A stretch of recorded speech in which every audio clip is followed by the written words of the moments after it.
Still stacked up in there, so we all kind of take the same seat.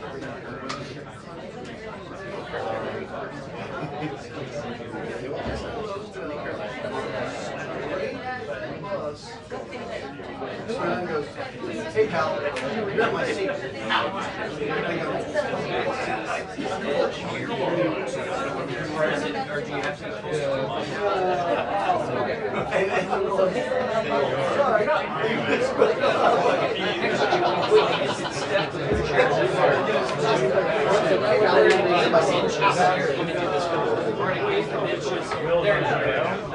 That's perfect. Yeah, we're in a game adventure series.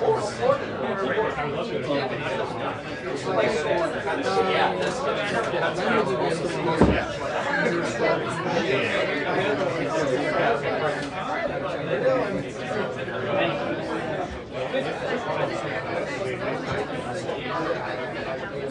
No, she gets, I think she's flying.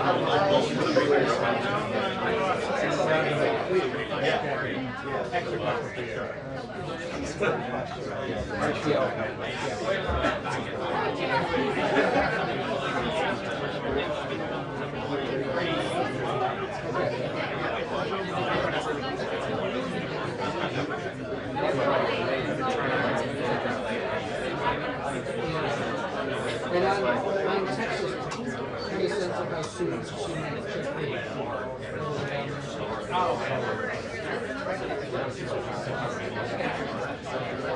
There are some things, yeah, well, no, it's just that there's some scenes in the next few days that are in themselves that are even so it's like, if I could get there before I go to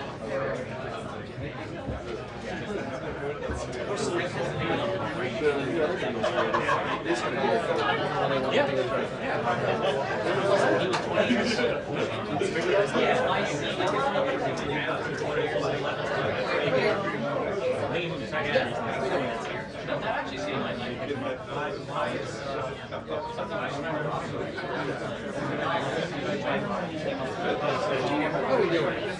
Great. Hi there.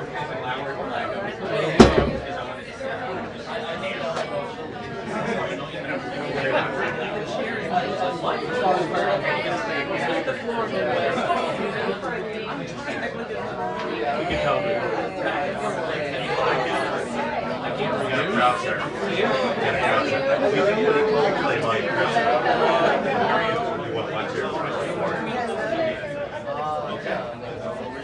That was nice. Yeah, limbo action there.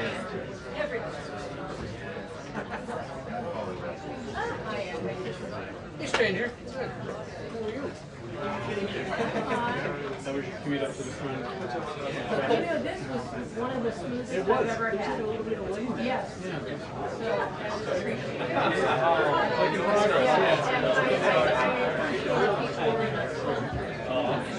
I feel like there ought to be like Right. actually like seats versus Keep your shoes on. everyone paying cash in the toll.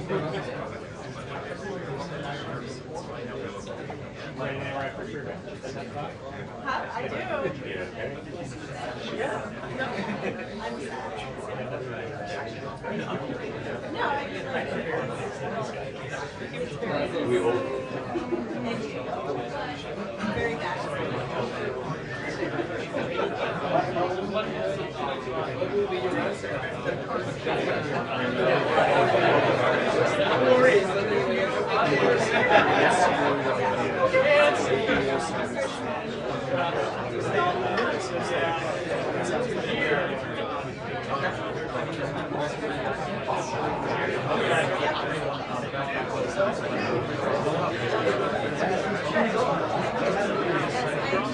My ride or die.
She's got extended. Oh yeah. Yeah. She's gonna retire at grade 27. And so she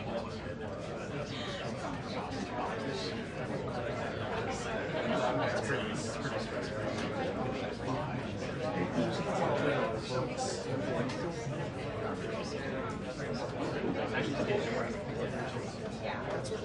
So one of our friends,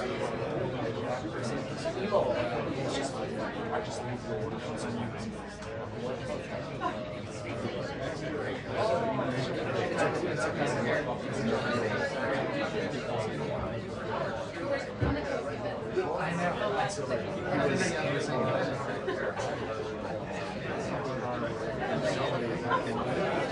Alright, we can start. His wife was also posted, she got a food. Yes.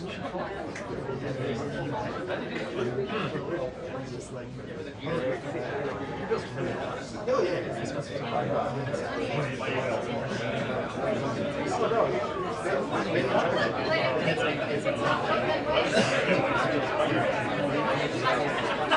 So, but he was like, just get your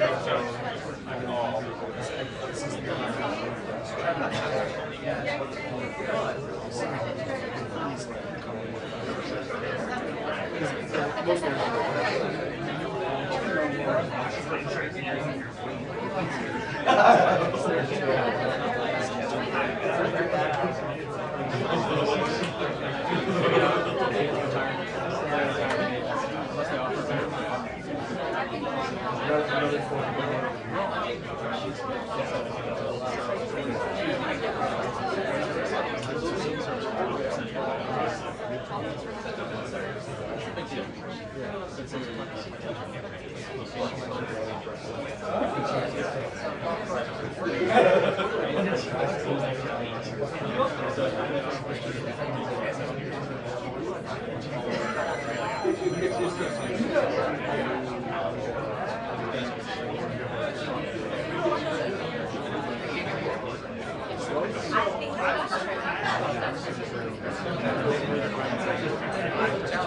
right now.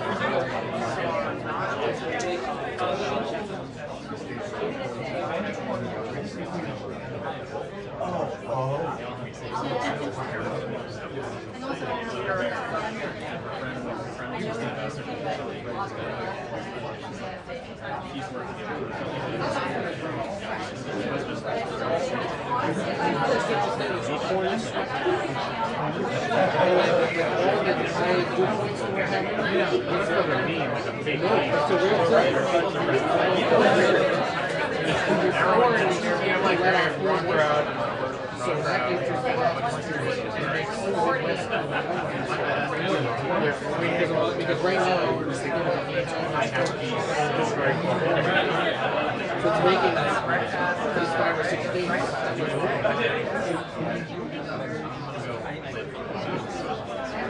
1 acre corn can release 3,000 to 4,000 gallons of water a day.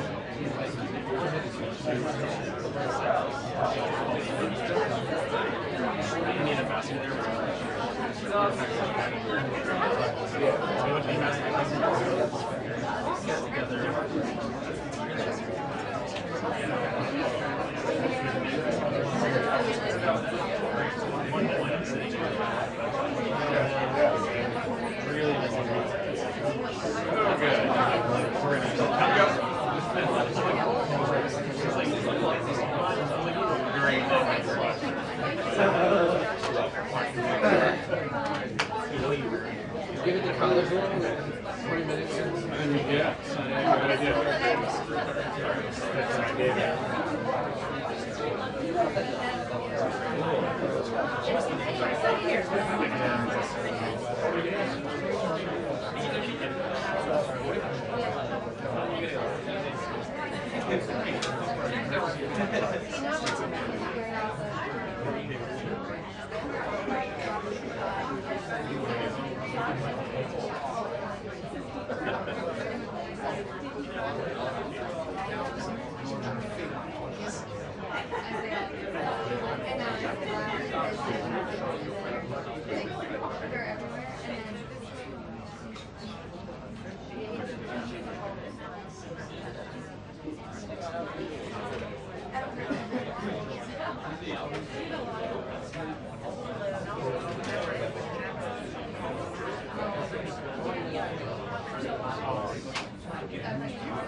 No, I saw once.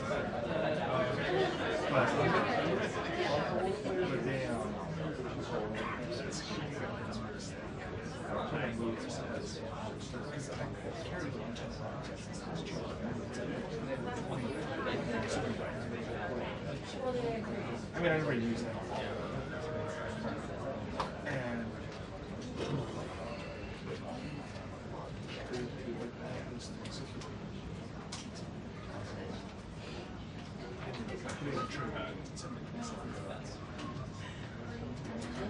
I was like, okay.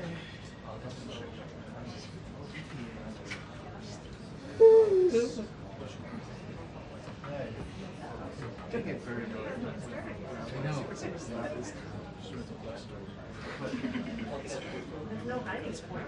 No.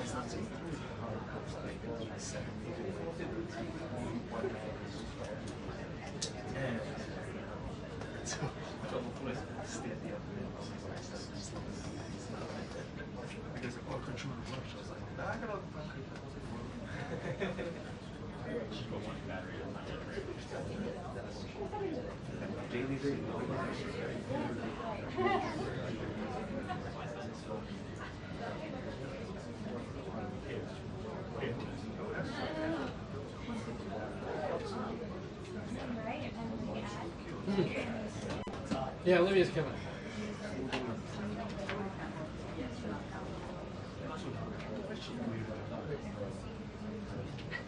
She's in the rock seat. She's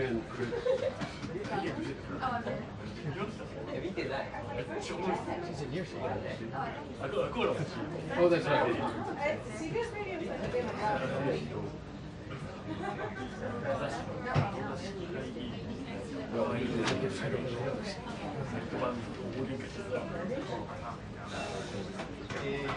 It's like I knew she'd come in here.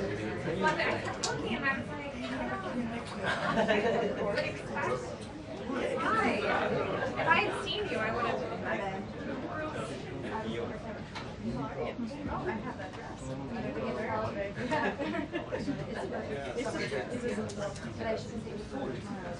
That's good.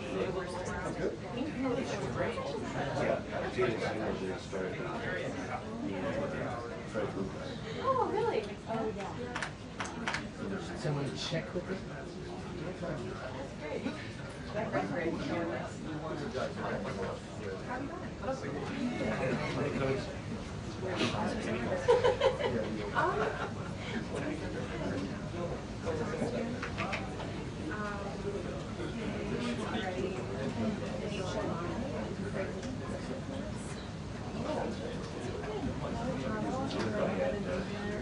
David Horowitz, attorneys, go after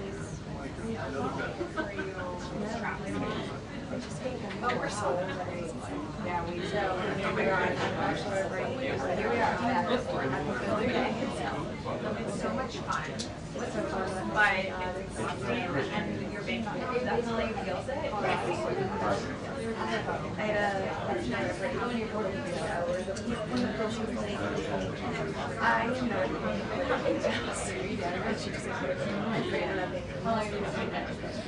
I was just like, No, they finally figured out how to crank the AC. And part of it is keeping that door closed. Part of it is keeping that door closed by briefing.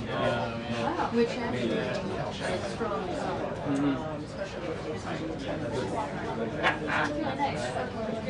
accurately. I recommend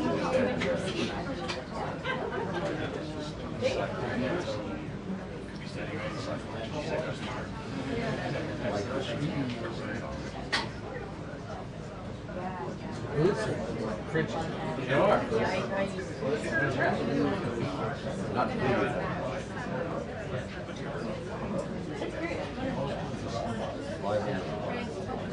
Is that it's gonna be the 60s? Yeah. Trust me. As soon as it was dangled as a possibility, I was like, oh, it could be like the Netherlands. Yeah. It's like lovely, crisp 69. Overcast. You mean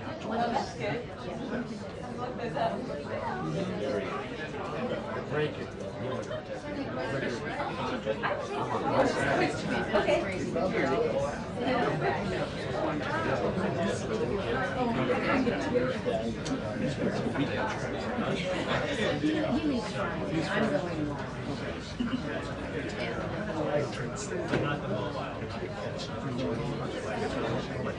He's running it off as a business.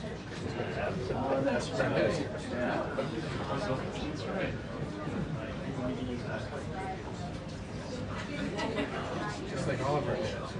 That's excuses. That's right. That's right. He's a good player. He's got the two courses. He's got Afternoon tea. Germany. We're on tea.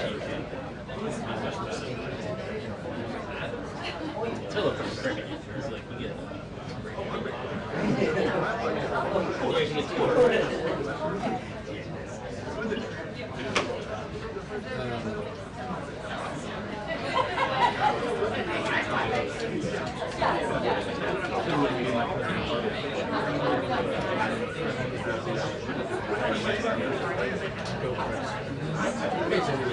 yeah.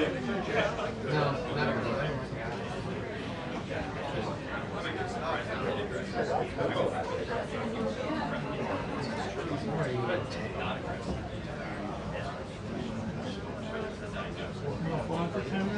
Yeah. Yeah, but not dressed like this. Yeah, right. That's different kind of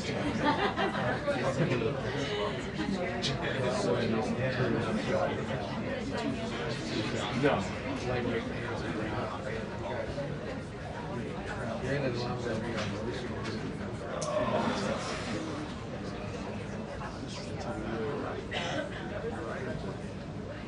Dropping my daughter off at daycare. So we're going to walk there. Right. And then from there to Metro. Right. Here. And then you need another shower.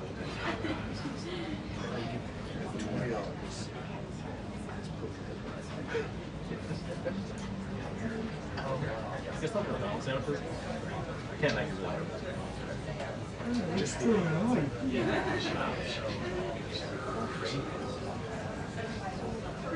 Yes, yes.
I don't know what's wrong.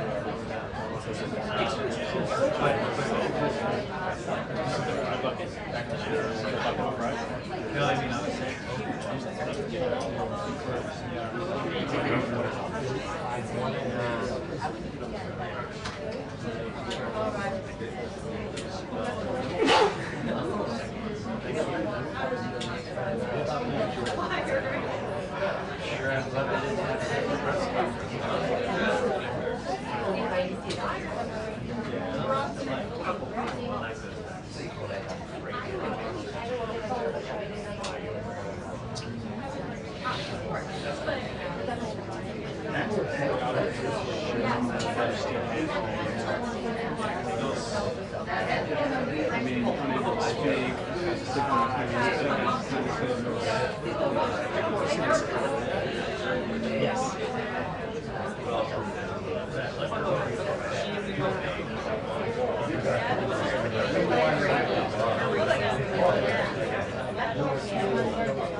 I really appreciate it. Cool. Thank you. Thank you. Thank you.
Also, if we had no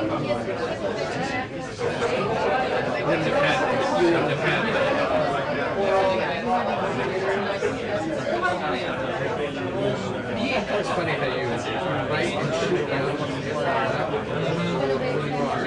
let someone else do it. Oh, I got it. I see what you did there. That's what I do to you. President was asked. Exactly. By who? Oh, that's right. You don't have to wear like arm band.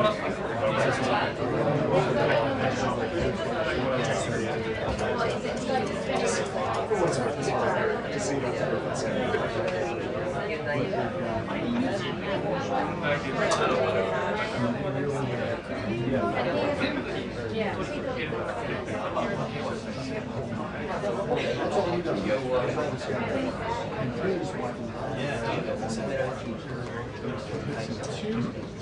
Yep.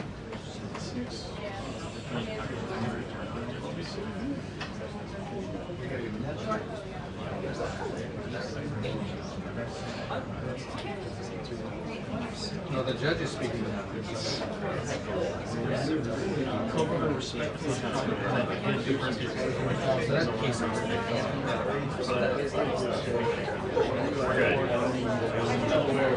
So the next time I did it was a year ago.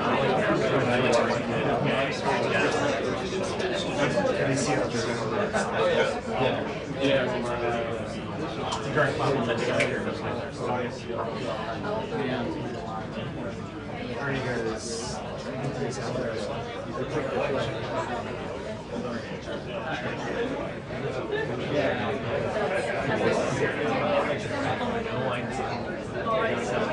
maybe not.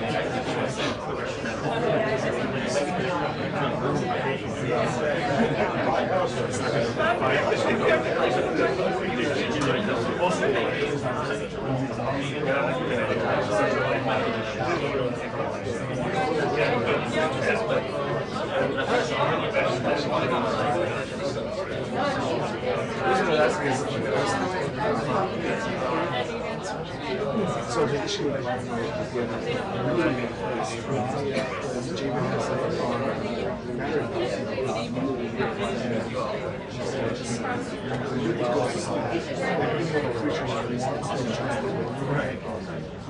and he had his camera set to like 30 seconds.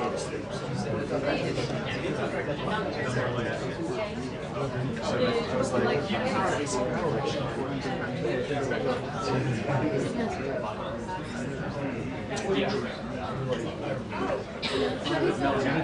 The Vince was going on his part. Big industry. He's like, but there's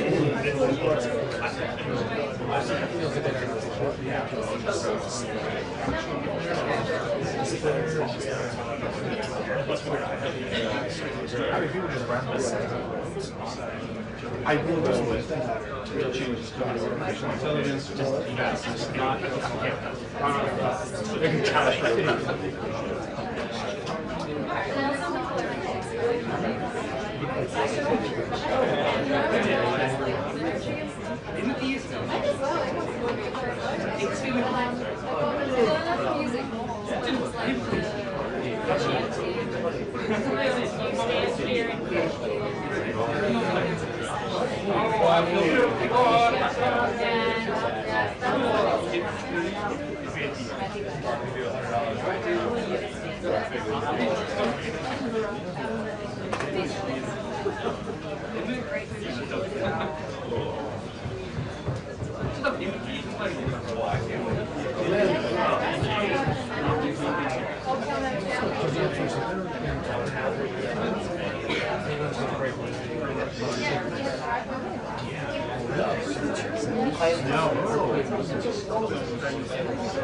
here's about 5 years of facial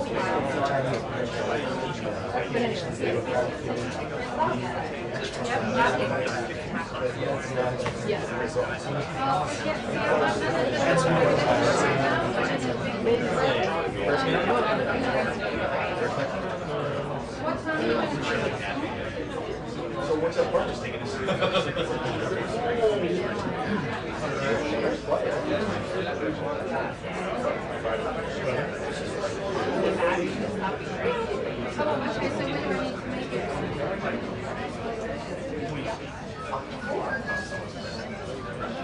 Oh, okay, that's fine. They can learn it, right? So you didn't need that, so you buy that. So you've got the okay, so maybe we can do it for maybe we'll send it about straight up.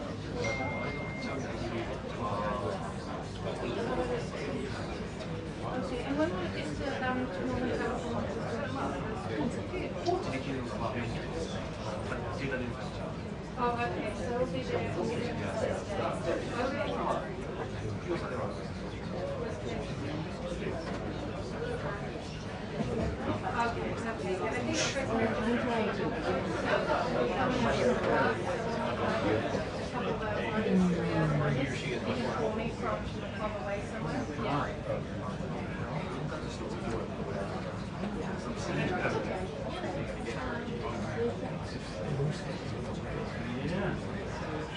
Okay, I think okay, and it's going to cross it. Okay,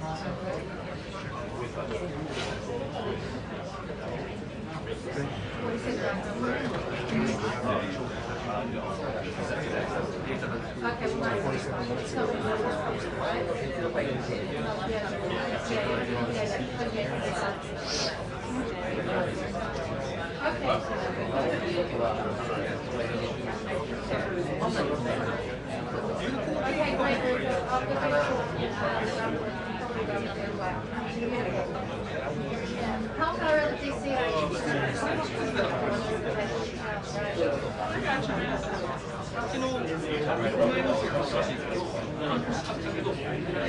Okay, great. I think if we start chatting. Thank you very much.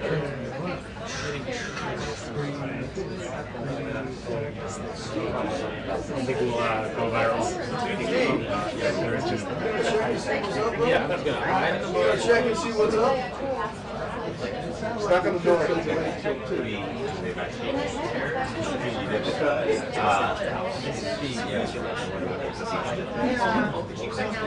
Judge is milking.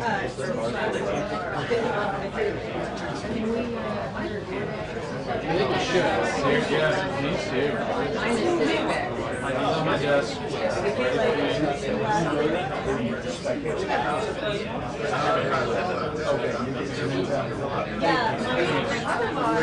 Sitting on the desk right now.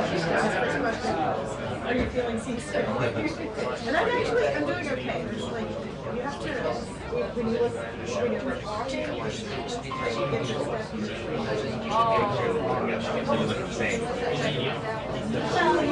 Like I'm worried, I don't know when to move my head or when to move. You want to be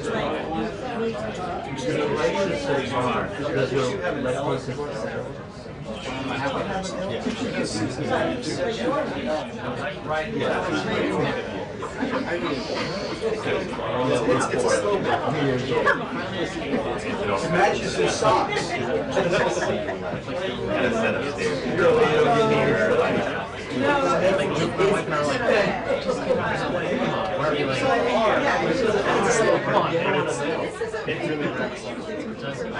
Right now we're like, we're taking our time.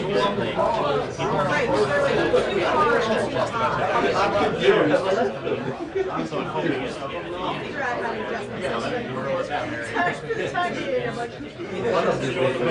Where the entire thing is right. Can't imagine.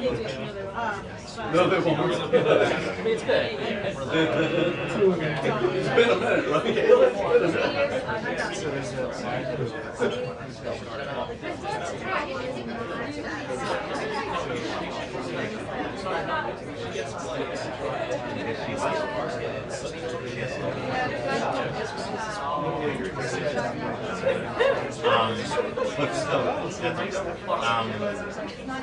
But like not enough to get it all.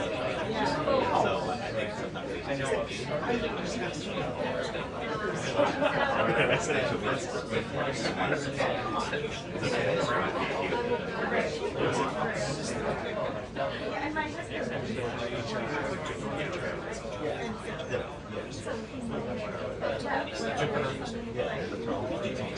All I know is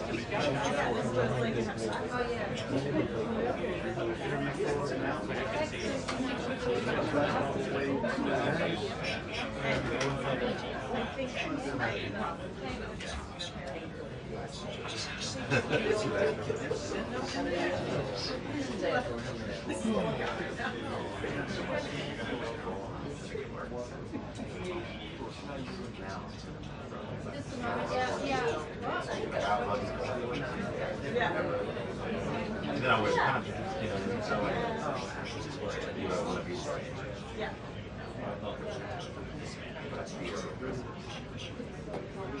They're coming. They're coming. Okay, they are adjourned. They're adjourned. Is that it? They're adjourned. They've adjourned. So. They've adjourned. Can we adjourn? We're adjourned. Everybody can leave. That makes sense. We got a second motion.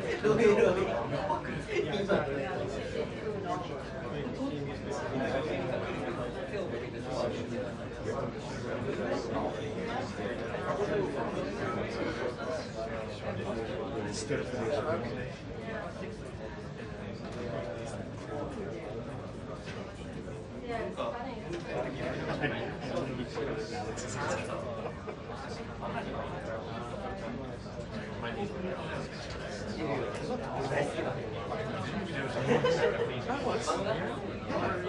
I was to Alex, so the walk camera was so close to me.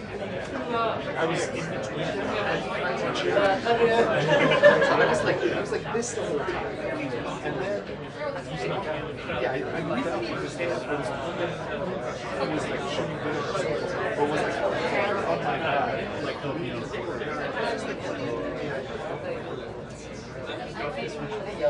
and then I just went right out of here. I got out. I tried to move him out, but it just.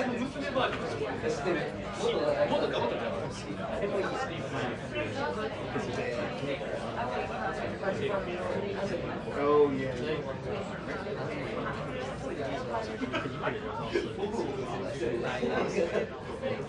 Very.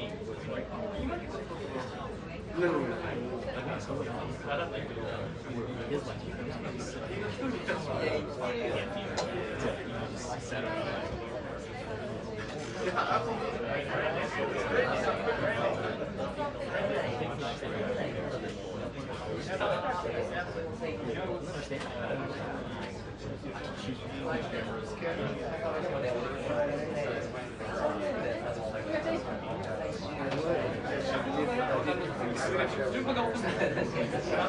One question. Just like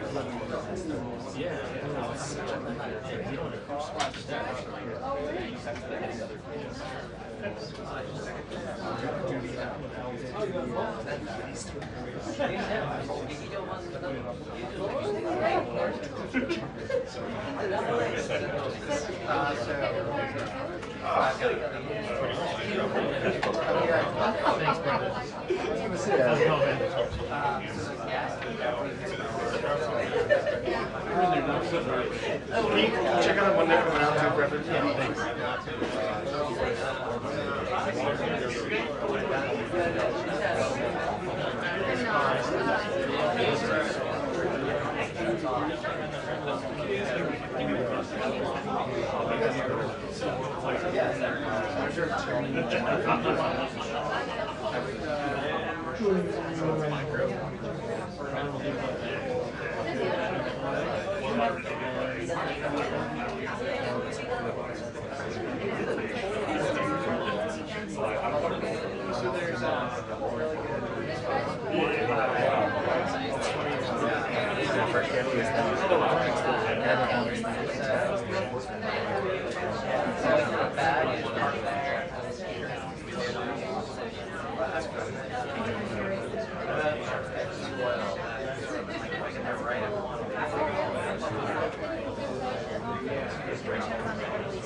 Honestly, if they just know.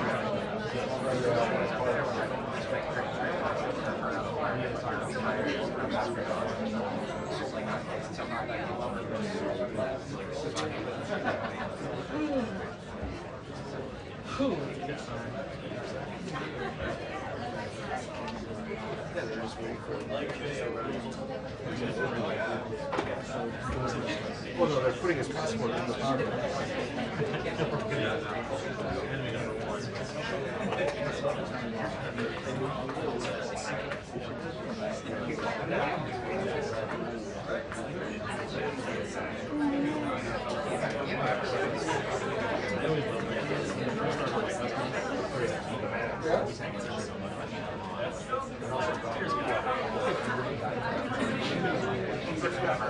When you're on the test, you're like, read the first and second verse, like,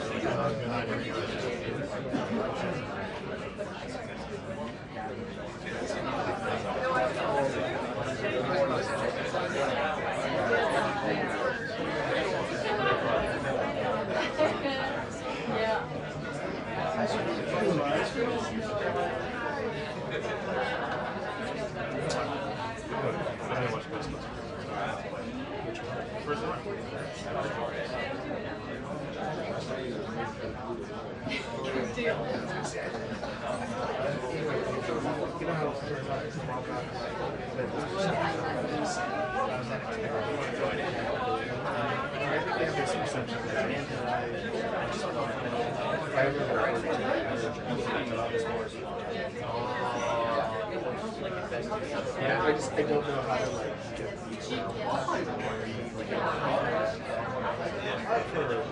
not this last round. No, or even get the before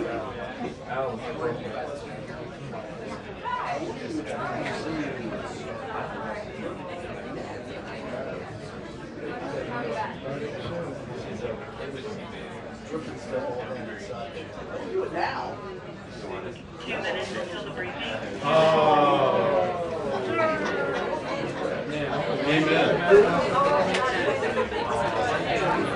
Hey Siri, set it.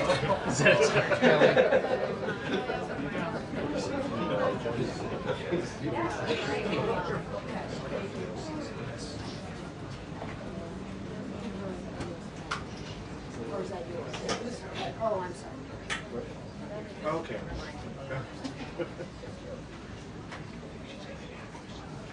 You think?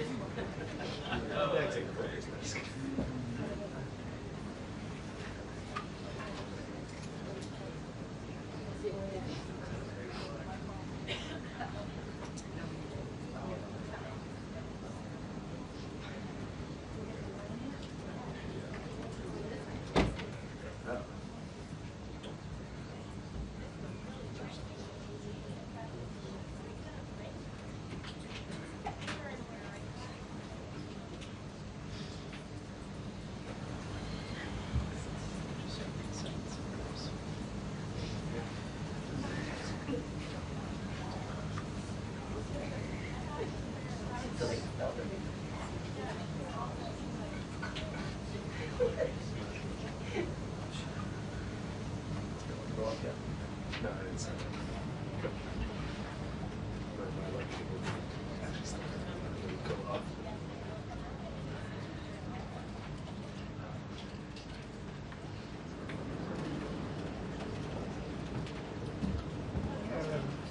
Hello. Good afternoon, everybody.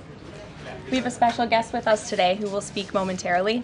But first, I would like to begin with a message from the White House to the families of the victims in the brutal murder case in Idaho, who were sharing their heart-wrenching stories about their loved ones before the court today and addressing the evil killer who took 4 precious souls.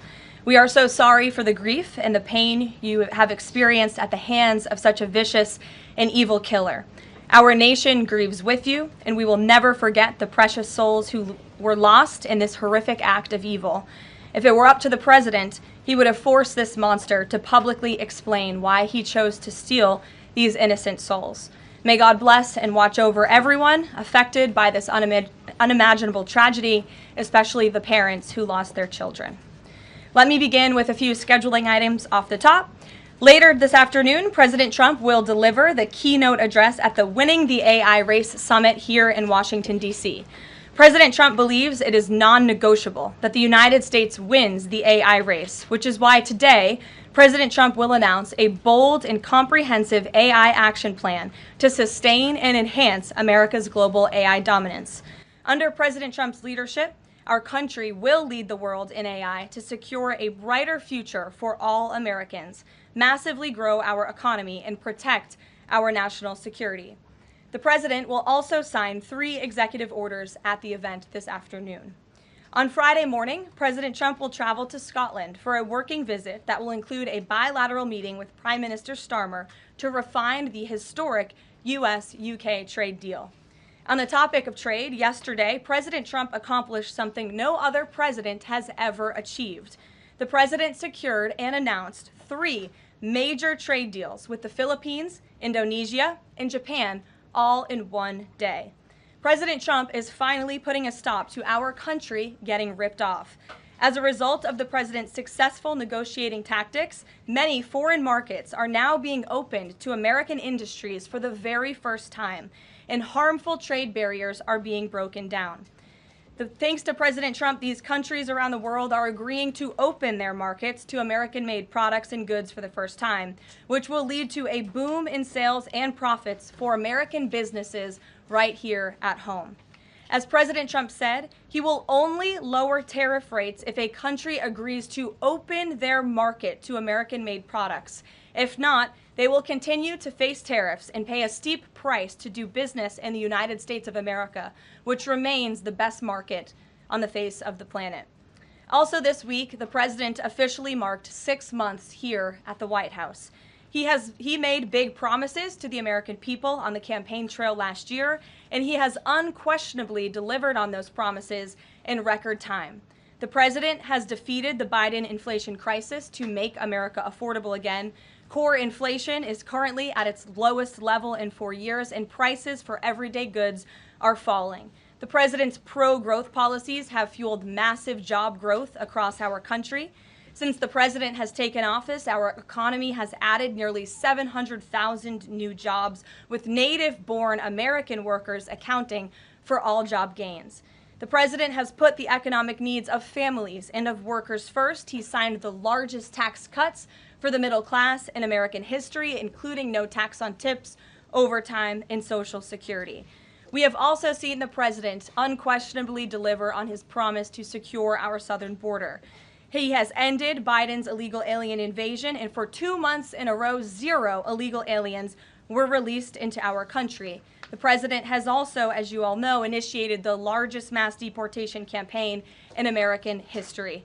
The president has also restored law and order to make America safe again, another campaign promise he vowed to the American public. The United States of America is currently on track for its lowest murder rate on record, following this shift from the last administration to the Trump administration. The president has also ended Joe Biden's reckless war on American energy. U.S. oil and natural gas production are now surging, and summer gas prices reached their lowest level since 2021.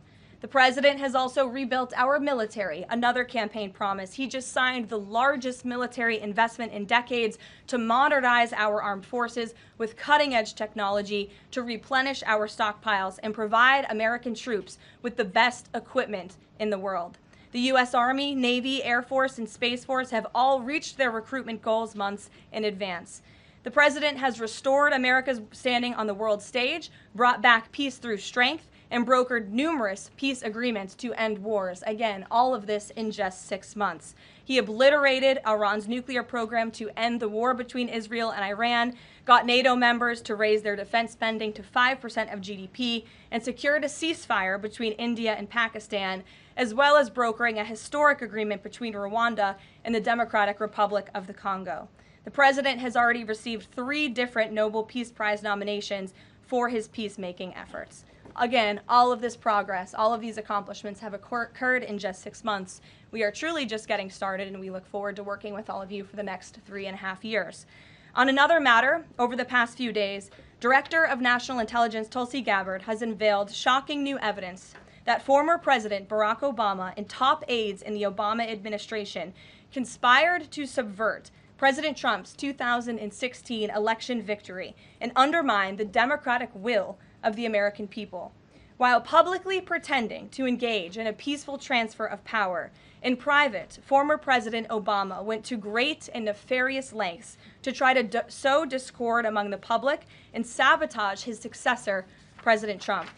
The new evidence released by the Director of National Intelligence, who is here with me today, confirms that the Obama administration manufactured politicized intelligence, which was later used as the justification for baseless smears against President Trump in an effort to try to delegitimize his victory before he even took the oath of office.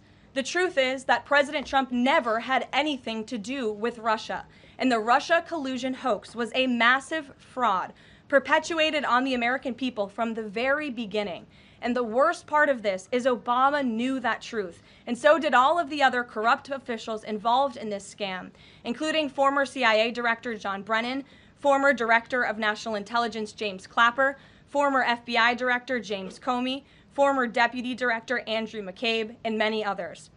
Director of National Intelligence Gabbard's report further confirms what we already knew. There was no collusion, no corruption, except on the part of Barack Obama and the weaponized intelligence agencies at the time. The Russia hoax was a blatant lie, all ginned up by Democrat political operatives that were signed off on by then President Obama and leaked to the news media to launch a years-long witch hunt against President Trump and his first administration. Allies of the president, including his own son, Donald Trump Jr., were disgustingly smeared as Russian assets, and some even had their lives destroyed because of this vicious lie. The president's first 2 years in office had this fake distraction hanging over it, and endless resources, time, and political capital were spent having to debunk these lies from the highest levels of our government. Now, nearly 10 years later, thanks to the declassification of documents by Director Gabbard, the truth has finally come to light. And this truth vindicates President Trump, his family, and his many allies and associates who were smeared with defamatory lies. President Trump was right from the beginning about all of this, and we are grateful that justice can be served. Now, we have even more damning evidence implicating those who tried to sabotage a duly elected president and did grave material harm to our republic.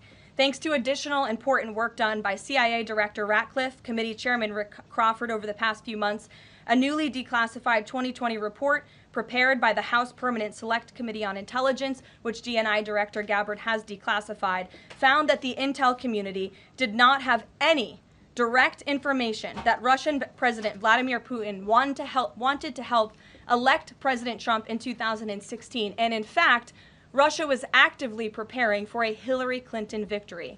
But at the unusual direction of Barack Obama at the time, the intel community published implausible intelligence suggesting otherwise. Why? To sabotage the incoming president. This is truly one of the greatest political scandals in American history.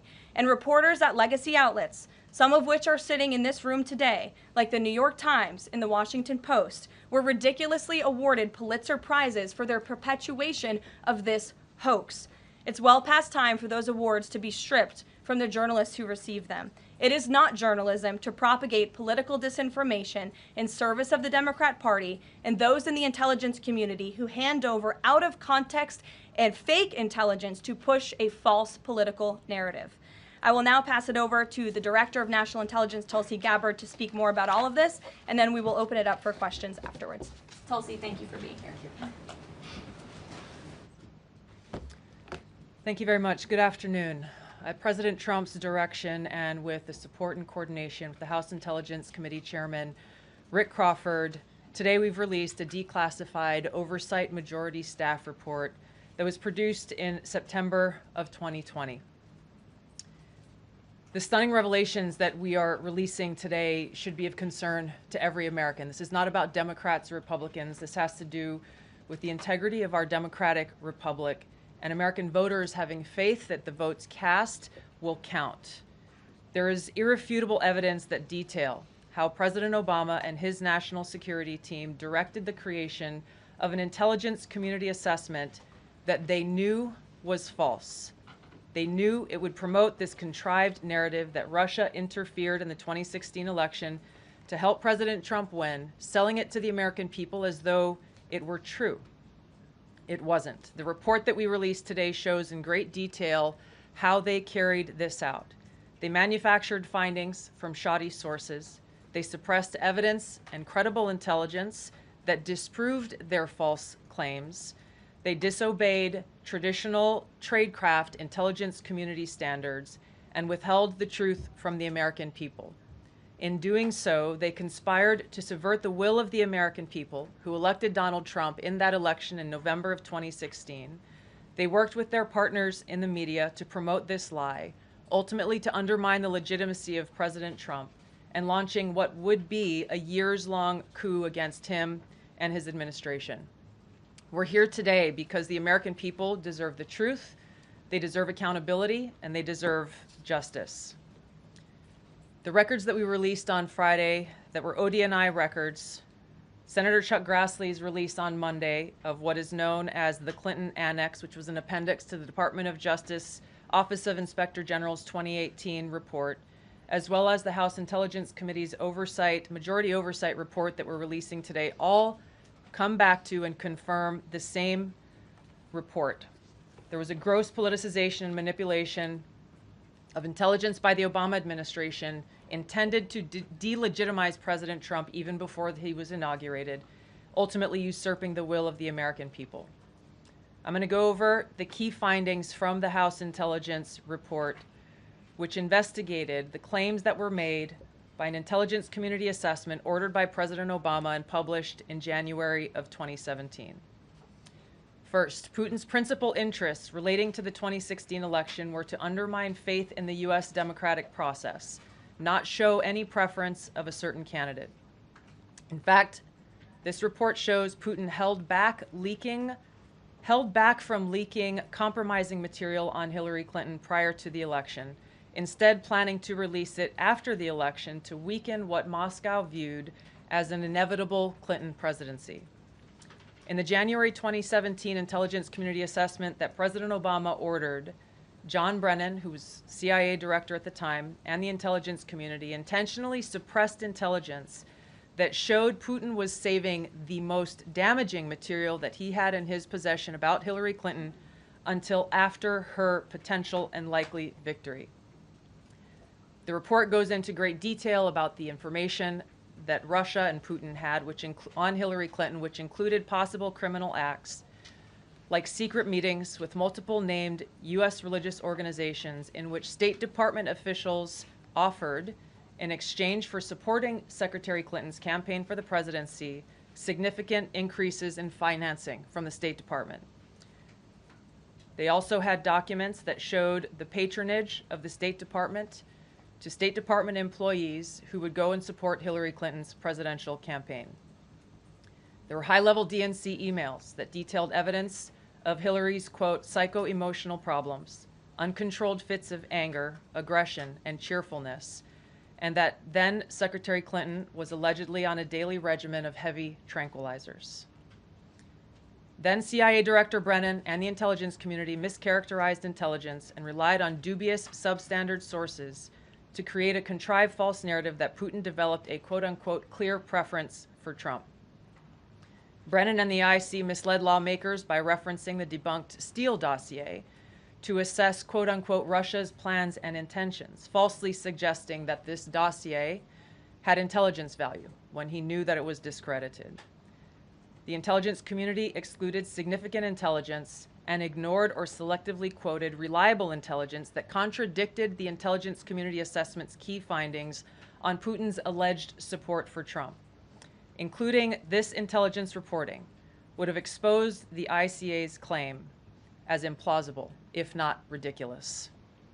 The intelligence community assessment omitted reliably sourced information, such as how some Russian intelligence officials were quote-unquote planning for candidate Hillary Clinton's victory, while others assessed neither Trump nor Clinton would respect Russia's interests.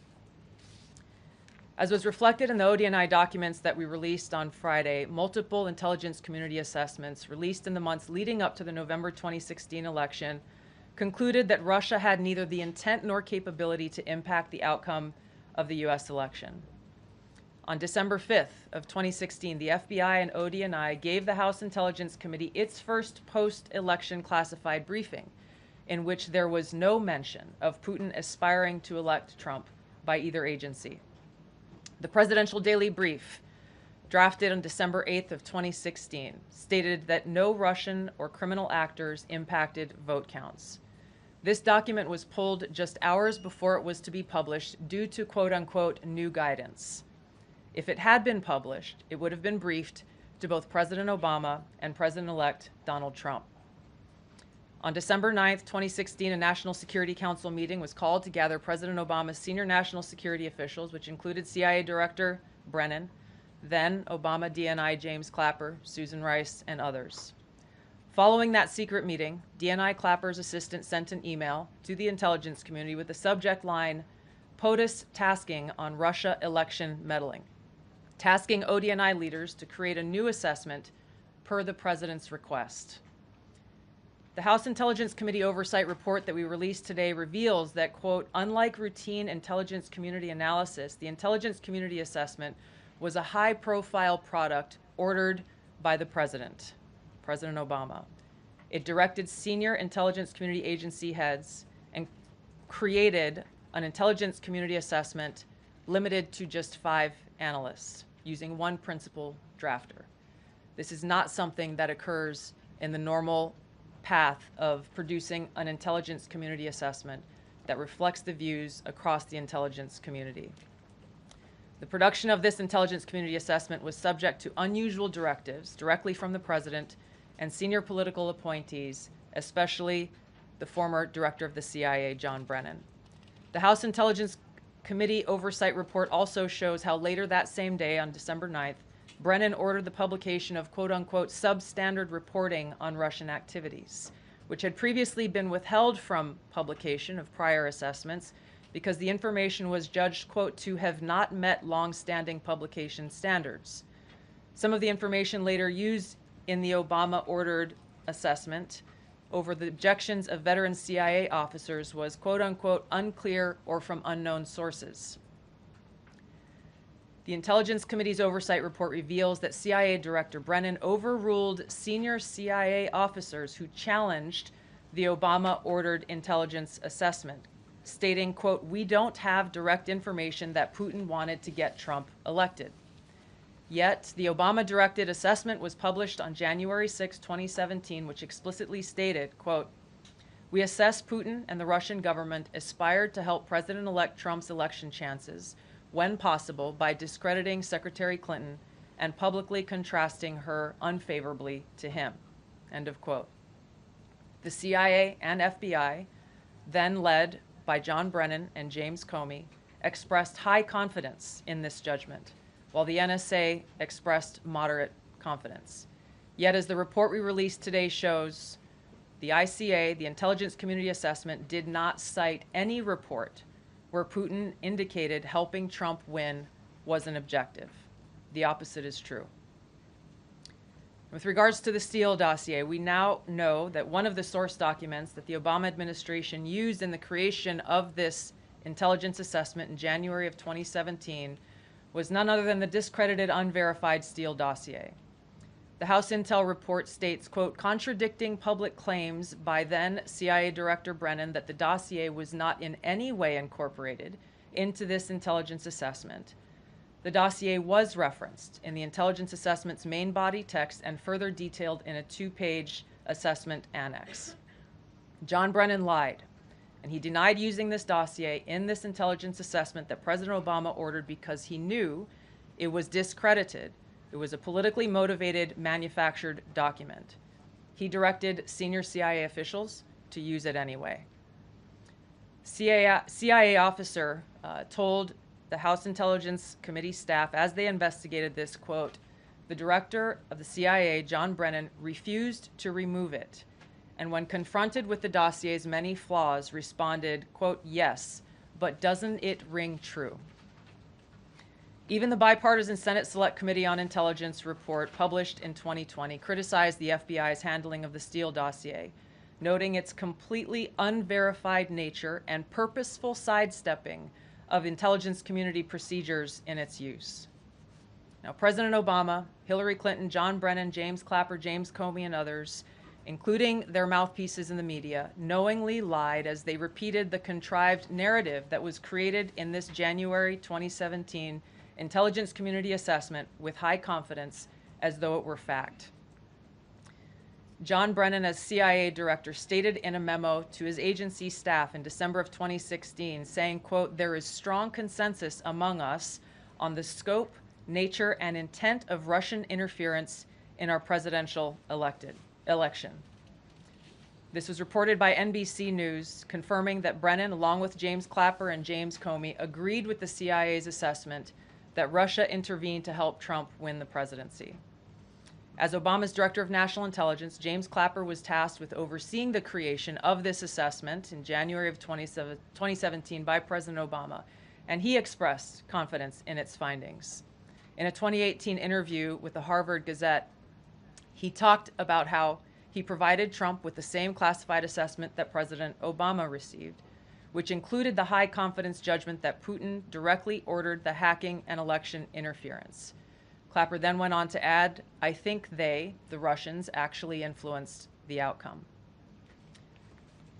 This is a brief summary of the details that you'll find within the House Majority Staff's report in their investigation into the Obama-directed January 2017 Intelligence Community Assessment.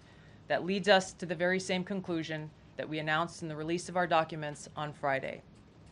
The implications of this are far-reaching and have to do with the integrity of our democratic republic.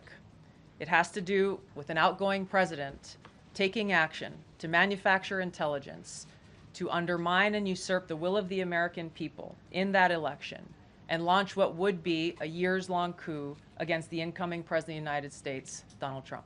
Thank you. Well, thank you, Tulsi. And we do want to take questions on this topic while the director has time for this topic. She will leave. I'm happy to take questions on other matters after that. But if anyone has questions for Director Gabbard, you're welcome to ask them. We'll start with our new media seat as always. Emily, go ahead. Thank you. And Director Gabbard, this one is for you. Do you believe that any of this new information implicates former President Obama in criminal behavior? We have referred and will continue to refer all of these documents to the Department of Justice and the FBI to investigate the criminal implications of this. For even former President Obama? Correct. The evidence that we have found and that we have released directly point to President Obama leading the manufacturing of this intelligence assessment. There are multiple pieces of evidence and intelligence that confirm that fact. Ed, go ahead. Director Gabbard, thank you. So just two questions, but to begin on that. The President yesterday, you've inferred that the former President helped lead a coup. Based on what you now see, do you believe President Obama is guilty of treason? I'm leaving the criminal charges to the Department of Justice. I'm not an attorney, but as I've said previously, when you look at the intent behind creating a fake manufactured intelligence document that directly contradicts multiple assessments that were created by the intelligence community, the expressed intent and what followed afterward can only be described as a years-long coup and a treasonous conspiracy against the American people, our republic, and an attempt to undermine President Trump's administration. The Senate Intelligence Committee spent several years looking into this and unanimously agreed in a bipartisan fashion, Secretary of State Rubio was a member of that committee, that there was no political interference. There was a years-long Justice Department investigation into this as well that also concluded no political interference. So help us from a 50,000-foot level explain, what do you now have that refutes those two Sure. I will encourage you, in my role as the Director of National Intelligence, my job, again, as I said when I came into this role, was to make sure that we are telling the truth to the American people and that we are ensuring that the intelligence community is not being politicized. So I'm not asking you to take my word for it. I'm asking you and the media to conduct honest journalism and the American people to see for yourself in the documents that we've released now, close to 200 pages, that point in multiple references, multiple examples, to include comments that have been made by senior intelligence professionals, who are some still working within these agencies today, that confirm the conclusions that we have drawn, that President Obama directed an intelligence community assessment to be created to further this contrived false narrative that ultimately led to a years-long coup to try to undermine President Trump's presidency. And it's your belief that those two previous investigations missed that or covered it up? I'm telling you to look at the evidence. Look at the evidence and you will know the truth. John. Thanks, Caroline. Thanks, Director Gabbard. You declassified these documents, if I'm not mistaken, Friday of last week, correct? We released them on Friday of last week, the first tranche, yes. This isn't the first time that President Trump has been president of the United States. He was president from 2017 to 2021. Couldn't the prior DNI under President Trump have declassified these documents? And why didn't that DNI do that at that time? I can't speak to what happened there. There were several DNIs under the first Trump administration. President Trump faced many challenges from those who were working in the government who sought to undermine his presidency. That's been clearly detailed. What I can speak to is the fact that this was one of the first things that we started to investigate here within this Trump administration and have released the results upon the conclusion of our investigation. And then my second question has to do with what intelligence agencies around the world have said about Russia, that they have tried to influence elections in the United States, in France, in Germany, in the UK.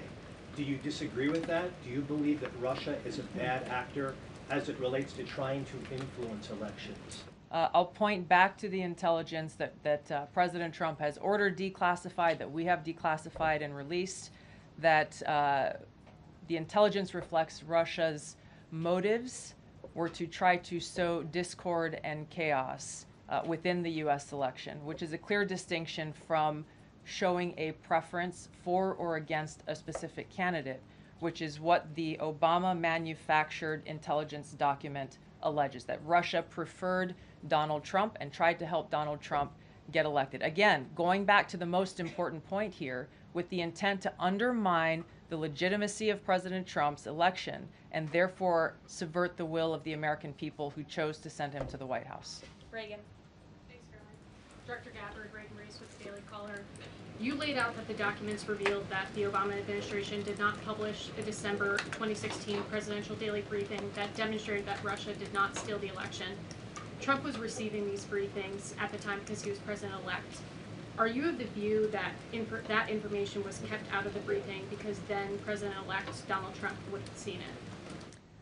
I don't have any documents that speak to exactly what the new guidance was that was given as the reason for pulling that document, which, by the way, still has never been published until we released it last week, Friday. One could assume that they didn't want President Trump to see a document that came from the intelligence community that would contradict the Russia hoax narrative that began through the Hillary Clinton campaign with the Steele dossier. One more. Maybe either for you or Caroline. The president said yesterday that Obama committed treason. Do you or the White House believe that the Supreme Court's immunity decision protects Obama from prosecution? Look, I can speak to the president's feelings on this matter. He spoke to all of you yesterday in the Oval Office, but I also spoke to him about this morning. And he wants to see all those who perpetuated this fraud against our country, who betrayed our country and the Constitution, to be thoroughly investigated and held accountable. And it's been 10 years of this. And I would just add, based on everything the director has said and declassified, all of you in this room should go through it and take a look at this report and review the intelligence, because unfortunately that hasn't happened. And many of the people who perpetuated this hoax, Clapper, Andy McCabe, James Comey, and many others, have been hired by major networks in this room to go on television and continue to spew these lies, knowing that they are lies. And If you all recall, just flashback to 2016 and the years after, the entire Trump 1 presidency was embroiled in this scandal that was perpetuated by the Democrat Party. And you had major Democrat Party officials in this city, namely Adam Schiff, Hillary Clinton, Elizabeth Warren, who went on television and told the American people, Donald Trump is an asset of Russia. It was a lie. They always knew it.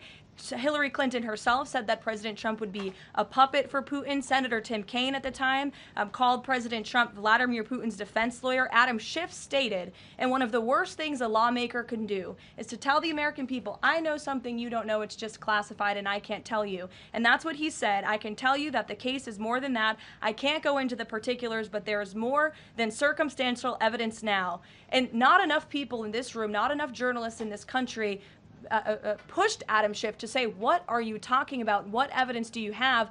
Everybody just ran with the lies, and it led to impeachments. It led to the division of our country. Unfortunately, so many Americans, from listening to outlets in this room, believed in these lies. And it's a complete scam, and it's a scandal, and the president wants to see accountability for that. Phil. Thank you. Question for Director Gabbard. A spokesperson for former President Obama said in a statement earlier this week, quote, nothing in the documents issued last week undercuts the widely accepted conclusion that Russia worked to influence the 2016 election but did not successfully manipulate any votes. How do you respond to critics like former President Obama and also others on the Hill who say that the administration is conflating apples and oranges here, conflating allegations of actual hacking of voter machines and allegations of interference generally? I think it's a disservice to the American people that former President Obama's office and others who are criticizing the transparency that is being delivered by releasing these documents. They are doing a disservice to the American people and trying to deflect away from their culpability in what is a historic scandal and negative action towards the American people and our democratic republic. The answer to that statement can very clearly be found throughout all of the documents that we have released. Again, showing that Russia has took action to try to sow discord in the election, but showed no preference for or against any singular candidate. You've long been an opponent of weaponization in government. How do you respond to criticism that referring Obama administration officials and even potentially the former president is just more weaponization and this is a potential race to the bottom? I think that's a very disrespectful attack on the American people who deserve the truth.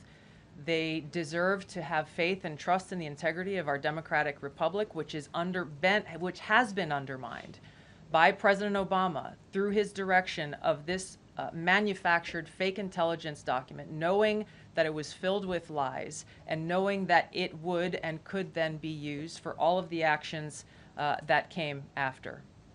Karoline, and I would just add, there needs to be accountability for that weaponization, Phil, that we've seen. And no one has been a victim of the weaponized government more than President Trump, not just because of this political scandal. You all recall his house was raided. So I think, it's very disingenuous for people to say, how dare they speak of former President Obama about this based on evidence and based on intelligence when the former President of the United States, Donald Trump's home was raided, when he was forced to sit in a Manhattan courtroom and many other courtrooms across the country for crimes he never committed, when he was impeached and indicted, and the entire country witnessed that. That's the weaponization of justice. Now the president is back because the American people see the truth. Nearly 80 million Americans reelected him back to this office, and he believes that we need to have justice and accountability. And I think the nearly 80 million Americans who reelected him agree with that. Caitlin. Thank you, Caroline. Two questions for Director Gabbard just on this. Director Gabbard, you referenced the past intelligence reports and assessments on this, including that 2017 one that was signed off, as Ed noted, by every Republican on the Senate Intelligence Community, including the acting chair of the time, now Secretary of State Marco Rubio, who said in a statement that they did not find any evidence of Russian collusion, but they did find, however, is very troubling, and they found irrefutable evidence of Russian meddling. One, are you saying that he's wrong in that statement that he made then? And secondly, what would you say to people who believe that you're only releasing these documents now to improve your standing with the president after he said that your intelligence assessments were wrong? Well, first I want to correct something that you stated, which was citing the Senate Intelligence Committee's report as being one and the same. I think you said the intelligence community. The Senate Intelligence Committee has a very different function than the Office of the Director of National Intelligence. The evidence and the intelligence that has been declassified and released is irrefutable. I'm going to let Karoline speak to Secretary Rubio. I'll speak to both questions. First, on Secretary Rubio, he put out a statement in 2020 following that Senate Intelligence Committee report, and he said what they found is troubling. We found irrefutable evidence of Russian meddling, which the Director of National Intelligence just confirmed for all of you, that Russia was trying to sow distrust and chaos. But what's the outrage in this that Secretary Rubio did not say at the time, the Democrats were saying at the time, is the fact that the intelligence community was concocting this narrative that the president colluded with the Russians, that the president's son was holding secret meetings with the Russians, all of these lies that were never true. And he also said at that time, we discovered deeply troubling actions taken by the FBI under Comey, particularly their acceptance and willingness to rely on the Steele dossier without verifying its methodology or sourcing. The Steele dossier that many outlets in this room ran as the gospel truth, and it was cooked up and paid for by the Clinton campaign. As for your second question, Caitlin, I think who is saying that she would release this to try to boost her standing with the president? Who has said that? Well, the president has publicly undermined her when it came to Iran. He said she was wrong. He told me that she didn't know what she was talking about. That was on Air Force One on camera. The only people who are suggesting that the Director of National Intelligence would release evidence to try to boost her standing with the president are the people in this room who constantly try to sow distrust and chaos amongst the president's cabinet, and it is not working. I will just answer your question directly. I am with the President of the United States every day. He has the utmost confidence in Director Gabbard. He always has. He continues to, and that is true of his entire cabinet, who is all working as one team to deliver on the promises this president made. Does anyone else have questions for Director Gabbard? And then we'll turn it over to a couple other questions. Christian, go ahead. Yeah, thank you, Director Gabbard. Two follow-ups on questions that have been asked. You mentioned the previous DNIs during the president's first term. One of them reports to you right now, if I'm not mistaken, John Ratcliffe. So have you not spoken to him about why this information was not declassified during the first term? He was in that position for a very short period of time. The work that began back then, we have picked up and absolutely completed. We are continuing to investigate this. Additional whistleblowers are now coming forward because they see an opportunity for the truth to come to light. And as Karoline said, for real accountability to be brought forward. The accountability is the essential part of this. We can show the truth, reveal the truth. The accountability needs to occur to be able to start to restore that trust in the integrity of our democracy. And then just quickly, I know you said you would leave the charging to DOJ, but the statute of limitations on conspiracy is 5 years. So what else could they possibly pursue besides treason? I think that's a great question for Attorney General Pam Bondi. We're providing all of the evidence, all of the intelligence that we have, both redacted and unredacted versions, referring it to the Department of Justice and the FBI. We'll take one more. Charlie, go ahead. How credible was the information about Hillary Clinton's power from you? The report said that it was from sourced from the DNC. Have you seen that information, or do you think that maybe Russia was overemphasizing what they had? All I have seen is what the Intelligence Committee have reported through their investigation. I think the underlying point there is that we understand from intelligence what Russia said that they had, and the important point here is that if they were trying to influence the election, as President Obama and James Clapper and John Brennan, everybody said they were doing in order to support Donald Trump's election, they would have released the most damning of that information, some of which I detailed here. You'll find the rest in the report, prior to the election to help Donald Trump win. They specifically withheld what they had on her, the most damning information, because they thought that she would win the election. They had plans to release it just prior to her inauguration to, again, sow discord and chaos in America. And if I may, on Jeffrey Epstein, can you rule out that he was connected in some way to any kind of intelligence, either foreign or domestic? I haven't seen any evidence or information that reflects that. If anything comes before me that changes that in any way, support the president's statement loud and clear. If any credible evidence comes forward, he wants the American people to see it. Great. Director Gabbard, we thank you for your time today. I know you're a busy woman, so we'll let you get out of here, but thank you so much. Okay, I know there's many issues going on today across the world and here at home. If you have any other further questions, I'm happy to take them. Ed, why don't you go ahead? Yeah, thank you, Caroline. So the Japan trade deal, is that Japan trade deal the start of this number of trade deals that the Treasury Secretary says we're going to see by August 1st? I think it is. I mean, as you said, we had Japan yesterday. We also had Indonesia, and we had the Philippines as well. The president announcing all three. He came in as the closer in all three of those. I've said many times from this podium that the president's trade team has been in active talks and discussions with many countries around the world, and you've all been anxiously awaiting what those countries were. Now you know three of them, and there's many, many more to go. We have now sent 25 letters to countries around the world. But just to reiterate this Japan deal, for those at home who may have missed it, Japan will now pay a 15% tariff versus the reciprocal rate of 24% that they initially had. Auto and auto parts tariffs have been reduced to 15%, but the centerpiece of this deal now is the president got Japan to commit to $550 billion in investments to revitalize American industries. And these funds will be spent at President Trump's discretion and direction into key industries such as energy, semiconductors, critical minerals, pharmaceuticals, and shipbuilding.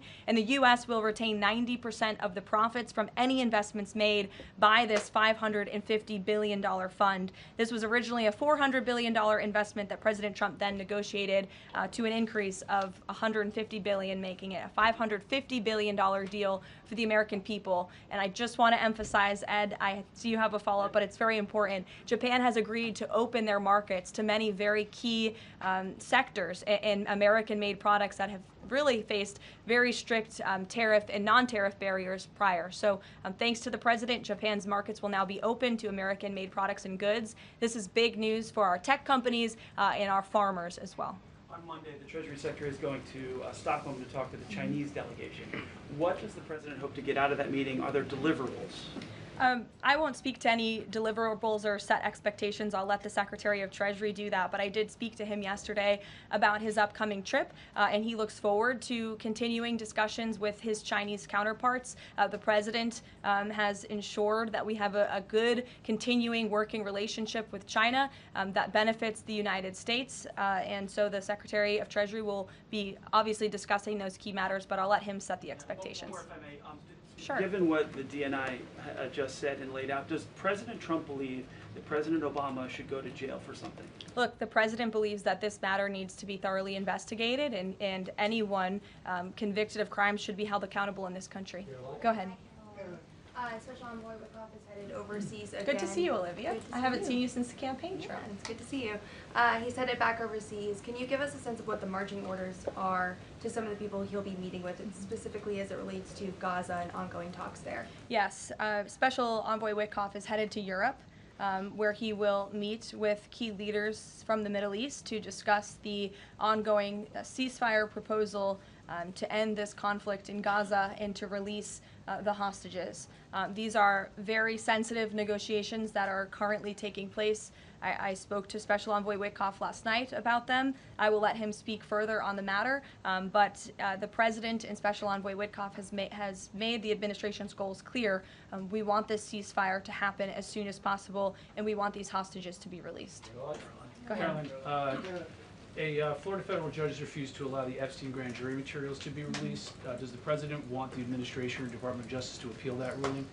That was just breaking as the director and I were coming out here, so I haven't had a chance to talk to the president about it. I understand there are 2 other requests from the Department of Justice that are ongoing, but I'll let this president speak to whether he wants to see an appeal. And the Department of Justice, I'm sure, can give you a statement on that as well. And is he supportive of the effort to talk to Ghislaine Maxwell? I know that Todd Blanchard mentioned that earlier this week. The president spoke to this yesterday, and he said he thinks it's an appropriate idea.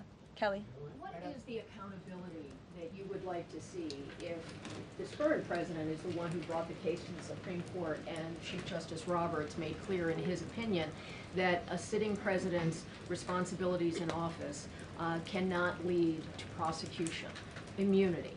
So what is it the President Trump wants regarding President Obama, given that fact? And the special counsel at the time, Durham, when that Supreme Court matter was not in effect, could have charged anyone and did not.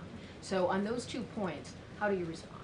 Look, the president has made it clear that he wanted these documents to be declassified. He wanted the American people to see the truth, and now he wants those who perpetuated these lies and this scandal to be held accountable. As for what accountability looks like, as the director said, it's in the Department of Justice's hands, and we trust them to move this ball forward. Well, you would agree Stephanie. President Obama cannot be charged based on that immunity. Again, I'll leave that to the Department of Justice. Stephanie. In light of the Japan deal, are sectoral tariffs now up for negotiation with trading partners? And in a similar note, are these negotiators asking for investment funds, sort of like what Japan had agreed to? As for sectoral tariffs, I understand that the president continues to be in talks with our Secretary of Commerce. We have made commitments on various sectoral tariffs, as you know. The Department of Commerce has initiated studies to then move forward with implementing those sectoral tariffs. So I would defer you to them for further comment. Meredith. I wanted to ask if the White House has any update on the Commerce Department employee who's been detained in or banned from exiting China, and if there are any efforts to get him out. I can assure you and the American people that the administration is actively monitoring the situation and engaged, but typically we don't comment on individual cases like this as we are sorting them out. Sure. Yes. Behind you, Dr. Harper, sorry. Go ahead, to the lady sitting down in the blue, yes. Thanks, What's your name? Caroline. What's your name? My name is Caroline also. Caroline Boda with the Center Square. Great. So Republicans in the Senate today said that they are pulling back on legislation to impose sanctions on Russia after the president said he wants to act unilaterally. Can you elaborate on what the president intends to do? Look, the president has been in very close communication with his friends in the Senate, particularly Senator Lindsey Graham, on this issue. But the president has always maintained, he's the commander-in-chief and the president for a reason, and he has been deeply involved in this conflict since the beginning. And so any decisions that are made with respect to sanctions, the president wants to reserve that authority and that right to himself. Jasmine. Thanks, Caroline. Two questions for you. The first on AI. Does President Trump support federal agencies contracting with Elon Musk's AI company? I don't think so, no.